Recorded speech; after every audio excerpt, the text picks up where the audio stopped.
আমরা ক্রান্তিকাল অতিক্রম করছি। আপনারা জানেন যে আমাদের এক যোদ্ধা ওসমান হাদি, যাকে গুলিবিদ্ধ করে আজকে একটু আগে নিউজ দেখলাম সে ইন্তেকাল করেছে, তার দুনিয়ার সব শেষ হয়ে গেছে। আসলে দেশ আমরা বড় কঠিন ক্রান্তিকাল অতিক্রম করছি। আমরা জানি না আল্লাহ আমাদের উপর কি রেখেছেন।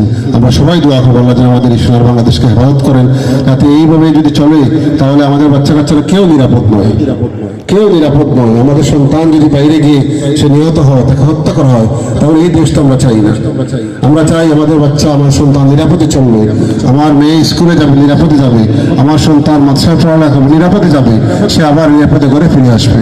যদি আমার সন্তানকে এইভাবে গুলি করে হত্যা করা হয়, আমার মেয়েকে যদি টেনে নিয়ে দর্শন করা হয়, তাহলে এই সোনার বাংলাদেশটা আমরা চাই না। আমরা চাই সত্যিকারের সোনার বাংলাদেশ, ঠিক কিনা? সেই দেশকে রক্ষা করতে হলে আপনাদেরকে সেভাবে কাজ করতে হবে। আল্লাহ যেন আমাদের দেশকে হেফাজত করেন। আমাদের বই শত্রুর আক্রমণ আমার দেশকে টার্গেট করছে। এই দেশ যদি মুসলমানের দেশ, এখানে আক্রমণ করলে, ইসলামকে বিভেদ করলে এই দেশকে ধ্বংস করা যাবে। আমরা চাই 90 ভাগের মুসলমানের দেশে বই শত্রু যেভাবে আক্রমণ করছে, চতুর্দিকে মুখে আমরা আক্রমণের শিকার হচ্ছি। আল্লাহ যেন আমাদের এই দেশকে হেফাজত করেন, আমরা যেন সুন্দরভাবে চলাফেরা করতে পারি।